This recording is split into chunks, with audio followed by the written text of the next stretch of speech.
Hi there, my name's Nick and I'm the developer from the Depths, and I'm going to give you a quick tutorial about mouse-based building. So to start the mouse-based building, we just look at the vehicle where we want to build and we press B. And mouse-based building is basically like building in any other kind of voxel game like Minecraft. So you're basically just pointing your cursor at a surface, and you left click to place a block on that surface, and you right click to remove um, the um, the block that actually has the surface.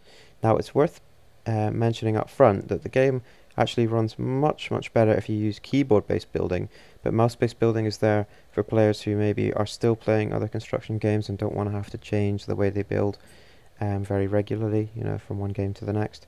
So it's there to help new players acclimatize, but actually keyboard-based building is probably much faster and much more precise and less fiddly.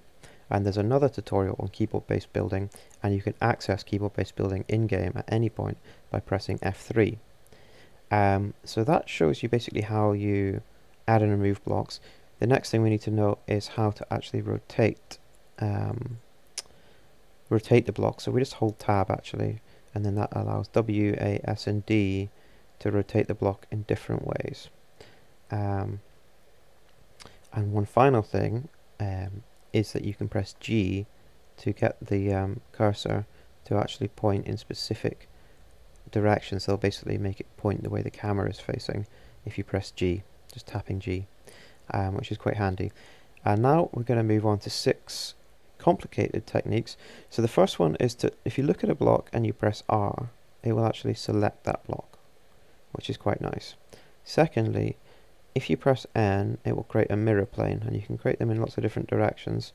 So if we come down like this, we can create one like that, and we can create one like that, and we're going to keep this one. And a mirror plane does what you'd expect. It allows you to mirror the placement of blocks across the plane. So that's mirroring, which is achievable with N. And then another one is you can look down into an enclosed area and move your cursor into it and press F, and you'll fill it. Which is quite handy. One final thing is that you can select another type of block and you can press Shift, and it will actually replace the block directly. So you can go along and touch up your design and change the material it's using, for example, without risking bits falling off, because the replacement is instantaneous. The next thing you can do is press P to actually shrink all the blocks in the design, and then you can just kind of run through the design and have a look at what's inside it. Pressing P will return the blocks to their normal size. And then the final advanced feature is if you go into the inventory and you go to color picker, select a color, you'll actually place blocks of that color, and if you go to color replace mode, you'll literally just activate a kind of paintbrush. And one final thing I'm going to show you is how the inventory works, and what the inventory gives to new players to help them learn how to play the game. So if we press E to access the inventory, we have lots of tabs down the left hand side, and that shows different categories of blocks. So you have things for controlling the vehicle, resource gathering, engines, for example. Every green block is actually has many different variants and linked blocks inside it, so you can actually expand these ones out to see what else there is in there. And also we have red blocks which are locked, and you can unlock them by playing missions. Finally, you have these guide buttons. Now the guides are very useful, so if we press the jet guide button, we actually see a step-by-step guide on how to combine custom jet components to build a working custom jet, which is really useful. And if you press back to the guide list, you actually see these guides for everything. So you've got drills here as well, for example, and it shows you how to build a working drill. And there's the engine going on the end of the drill, and then the engine started up and the drill's starting to move. So there's loads in here for learning how to play the game.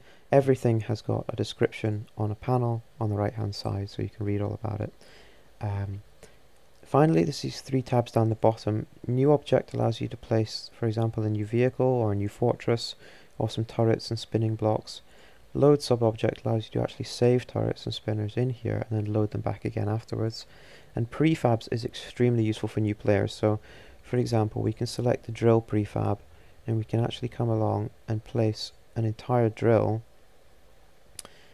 there, and then we can select the engine prefab, and for example place the entire engine there, and then we can select quite a weak laser, quite a cheap weak laser prefab, and place that there. So we can actually learn all about the different components of the game from these prefabs, and build really fast. And of course we can save our own prefabs at any point as well, so we don't have to keep placing the same sets of components multiple times on different vehicles.